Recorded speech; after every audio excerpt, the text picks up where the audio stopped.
The cameras flashed, the crowd froze, and just like that, Hollywood had a new obsession. Welcome to a brand new deep dive. Join Jordan and Jamie as we uncover Hollywood drama, music industry shakeups, and, viral influencer scandals.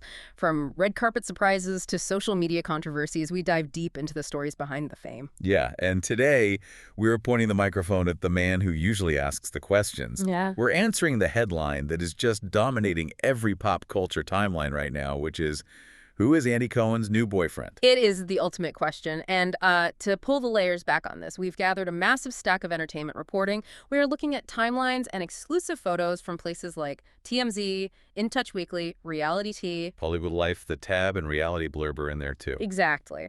But we aren't stopping at just the celebrity gossip tier. We're crossing all of that paparazzi coverage with deep corporate data from the org to figure out who this guy, Kevin Sobieski, actually is when the cameras are turned off. Right, because the mission today is to break down the strategic rollout behind this relationship.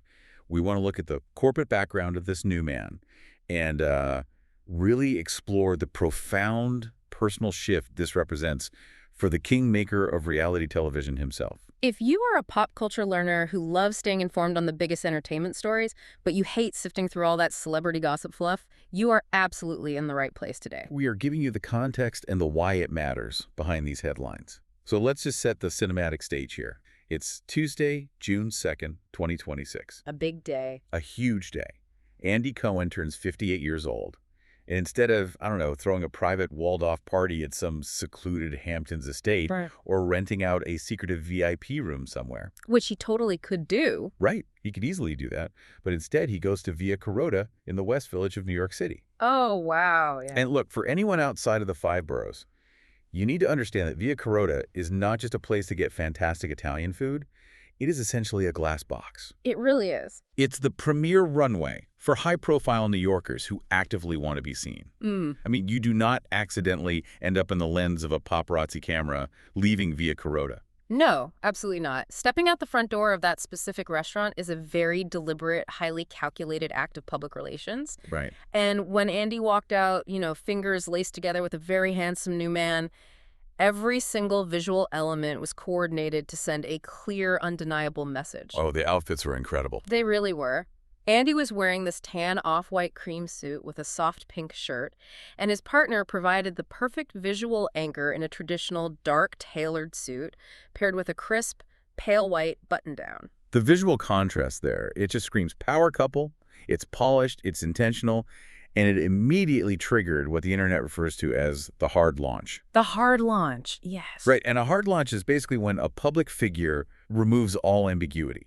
Like, there are no coy captions, there are no cropped photos of two sets of shoes at a table. Or just an arm in the frame. Exactly, none of that. It is a full-faced, hand-holding debut on a very public sidewalk.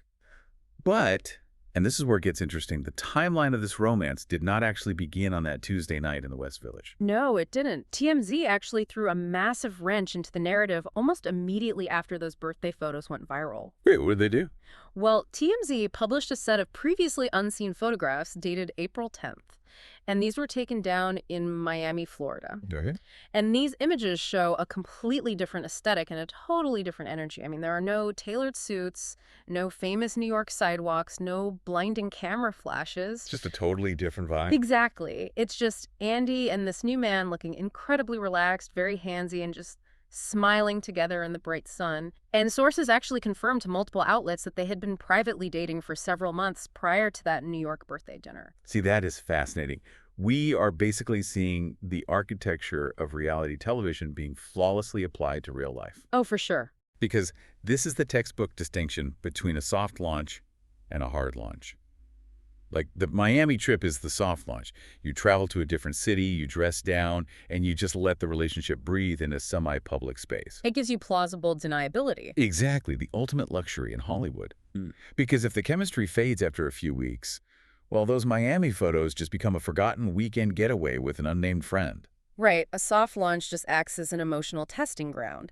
It allows two people to figure out if their dynamic actually works when they aren't hiding behind the closed doors of a Manhattan penthouse. Yeah. But you're doing it without formally inviting the media circus to scrutinize your every move. And then, once you establish that the foundation is solid, you transition to the hard launch, the tailored suits, The famous restaurant. The milestone 58th birthday. The formal declaration. Yes. Andy was essentially holding a press conference about his personal life without speaking a single word. Yeah. And that's not even the wildest part. No, it gets so much crazier. Right. If you're loving these Hollywood twists, make sure you're subscribed, because the identity of the man in that tailored suit is completely unexpected. We are talking about a guy whose daily reality could not be further from the drink-throwing, table-flipping chaos of the Real Housewives. Not at all. So who exactly is Kevin Sobieski? Well, looking into the corporate profile data we extracted from the org and the tab, Kevin Sobieski is 42 years old. So that makes him about 16 years younger than Andy. Okay. But his resume, I mean, it reads like a masterclass in elite American corporate ascension. He holds a Bachelor of Business Administration and Finance from the University of Wisconsin-Madison. Nice. He spent time studying abroad at the Copenhagen Business School, and he holds the absolute ultimate corporate crown jewel. Good job. An MBA from Harvard Business School. Wow. Okay, when I look at a resume boasting a Harvard MBA, I immediately picture a very specific type of pressure cooker environment. Oh, absolutely. Graduates from those programs, they don't usually end up managing the Hollywood spotlight. Yeah. They end up managing billions of dollars behind, like, impenetrable walls of silence and non-disclosure agreements. And that is precisely the world he inhabits. Currently, he works in portfolio operations for TPG, which is a massive alternative asset management firm. So what does that actually mean? Well, to translate that corporate jargon into plain English, TPG buys companies. And Kevin's job in portfolio operations is basically to fix them. Oh, good. He focuses specifically on high-stakes healthcare investments. So when a massive healthcare entity is bleeding money, struggling with inefficiencies, or just needs a top-to-bottom restructuring, he is part of the operational brain trust that gets sent in to optimize it. That sounds incredibly intense. Very. Like, it requires this very clinical, unemotional approach to problem solving. It does, and his entire career has been building to that level of strategic crisis management. I mean, prior to TPG, he spent years as a senior manager at Bain & Company. Bain. Right. Bain is one of the elite big three management consulting firms.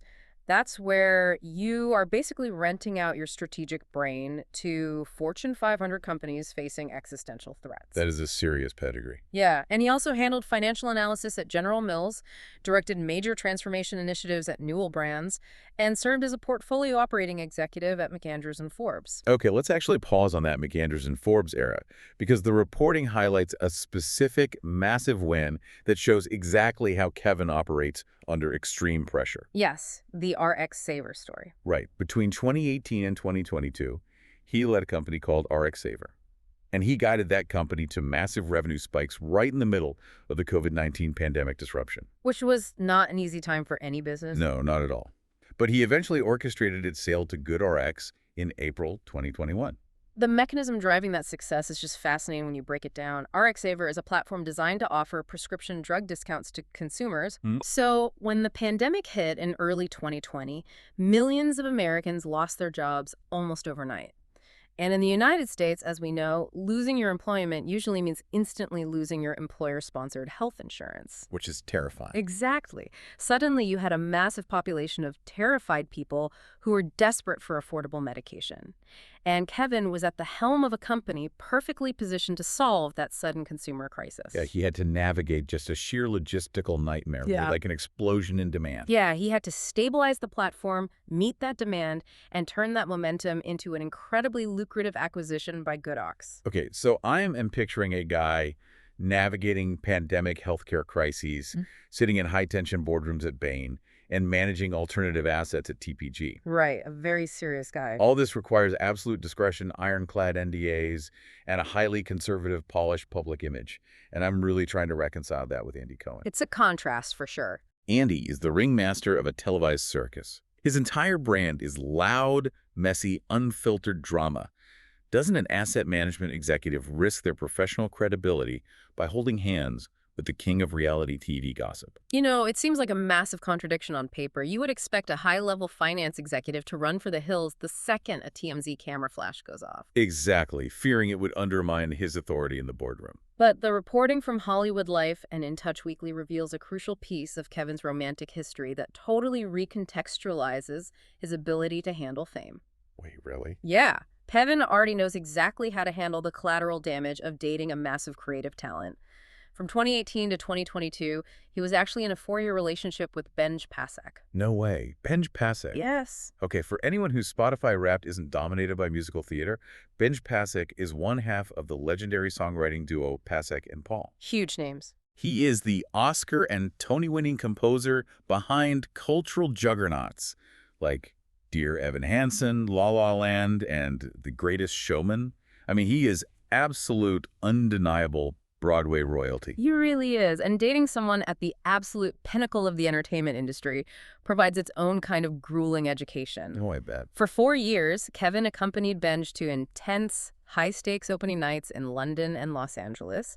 He learned the mechanics of a red carpet. Trial by fire. Exactly. He learned how to interact with A-list celebrities and aggressive press lines. Yeah. But most importantly, he learned the delicate art of being the supportive partner. Right, which is a real skill. It is. He understands how to let the famous person be the center of attention without making the narrative about himself and, without looking stiff or uncomfortable in the background of a photograph. See, that completely shatters the theory of him being this sheltered, conservative, corporate guy who just accidentally wandered into the Bravo universe. He went to the School of Broadway PR. He knows the drill inside and out.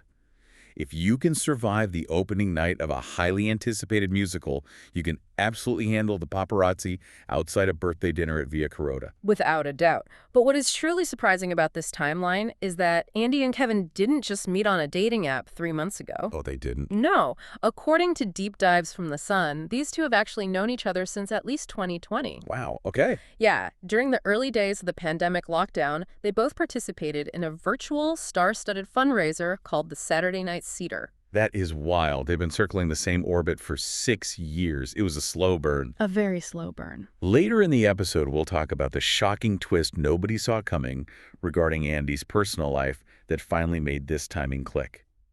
But first, we really have to look at the internet's reaction to this hard launch. Oh, the internet always has thoughts. Always. And it breaks every rule of modern celebrity gossip here. Because the internet is usually a brutally cynical place when a public figure debuts a new partner.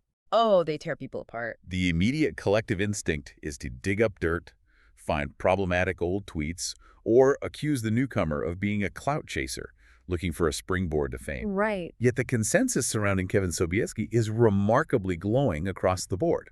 It really is. I mean, gossip accounts are the wild west of unverified rumors. Dumois is essentially the digital water cooler for modern pop culture, right? But absolutely. It operates as this crowdsourced panopticon where anyone can submit anonymous tips about celebrities, and a source actually submitted a tip there noting they were friends with Kevin's older sister in high school. Oh, wow. Going way back. Way back. And the verdict, they called him a great guy and an absolute gem. Honestly, when you can survive the retrospective vetting of a high school friend's sibling on an anonymous gossip page, your reputation is truly spotless. Spotless. And over on the Bravo fan forums, which, by the way, contain some of the most analytical, hard-to-please, deeply suspicious audiences on the entire internet. Oh, Bravo fans are detectives. They really are. But the response there was identical. One user summarized the general feeling perfectly. They wrote, "Kevin has the brains, the looks, and the Broadway connections. Andy hit the absolute jackpot." I mean, they aren't wrong. We have a Harvard-educated finance executive who navigated the pandemic economy, survived the Broadway red carpets, and easily passed the internet's purity test. It's the ultimate package. But if they've known each other since 2020, why is this romance blossoming into a highly publicized phenomenon now, in 2026? Well, the answer to the timing lies entirely in Andy Cohen's personal evolution over the last few years. Because Andy's public dating history is surprisingly sparse for someone who is so deeply entrenched in the social fabric of New York and Los Angeles. That's true. He keeps it pretty quiet. He does. We know about his early 2000s relationship with John Hill, and he still works alongside him on SiriusXM. Which shows a really healthy ability to remain friends with exes, actually. Exactly. And his last confirmed serious relationship was with epidemiologist Clifton Desenkow, but that concluded around 2018. Right. And outlets were quick to point out that the rumors circulating in 2023 about Andy dating musician John Mayer were completely fabricated. Totally fake. They're purely close platonic friends. Right. So Andy has effectively been single from a public relations standpoint anyway for the better part of a decade. But he certainly hasn't been sitting around waiting for romance to define his life. No, not at all. He spent that decade building a family entirely on his own terms. He did. He welcomed his son Ben in 2019 and his daughter Lucy in 2022, both via surrogate. And this shift from a single, deeply social television executive to a single father of 2 young children, I mean, that requires a massive restructuring of priorities. It changes everything. It really does. In October 2025, Andy went on the Call Her Daddy podcast and gave a highly transparent look into his mindset. He talked about the profound joy and purpose he finds in being a single father. Yeah. But he also addressed the sheer logistical nightmare of modern dating when you are a famous single dad in your late 50s. Yeah, he specifically brought up using apps like Raya and Grindr. And, for context on how the digital dating ecosystem works for celebrities, Raya is essentially an exclusive celebrity walled garden. It's notoriously hard to get on. Oh, absolutely. It requires an application, peer referrals, and it's heavily curated to keep the paparazzi and the general public out.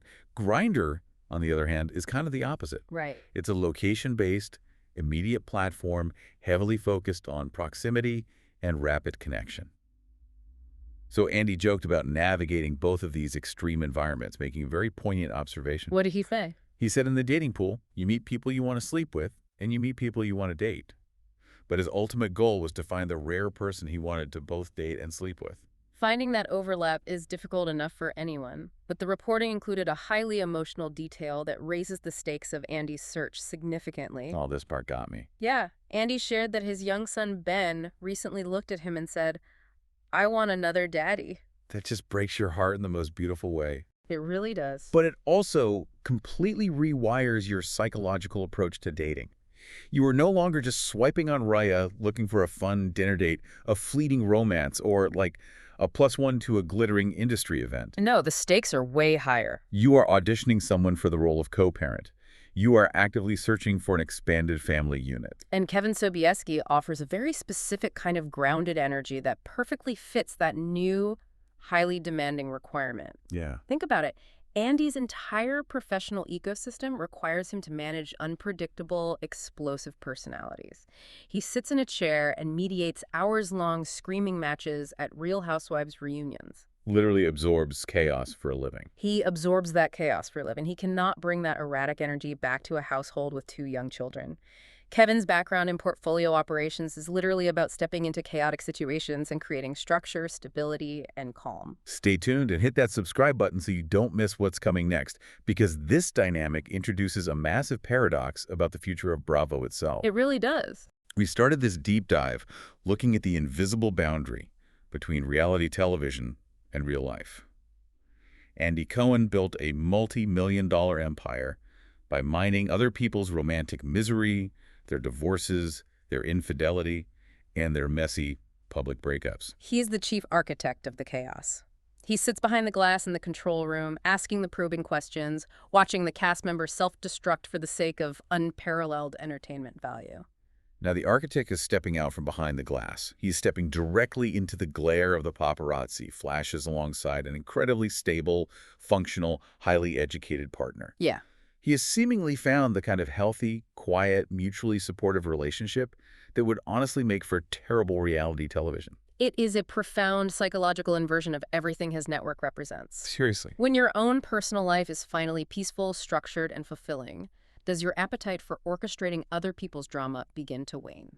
That is the million-dollar question. How does a man coming home to a grounded finance executive and 2 happy children continue to enthusiastically stir the pot on Watch What Happens Live? Will being in a healthy relationship soften the king of reality TV?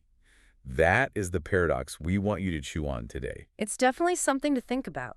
We've tracked this story from a quiet, soft-launch Miami Beach weekend to a highly orchestrated New York birthday debut, mapping out how 2 wildly different careers, managing alternative corporate assets and managing Bravo housewives, somehow perfectly prepared these 2 men to build a life together. It turns out the skills required to survive a brutal corporate turnaround, navigate a Broadway red carpet, and mediate a reality TV reunion all boil down to the exact same thing. Which is knowing how to stay incredibly calm when the lights are blinding. Exactly. You've been listening to Starscope Report, where Jordan and Jamie uncover the stories shaping Hollywood, music, and pop culture.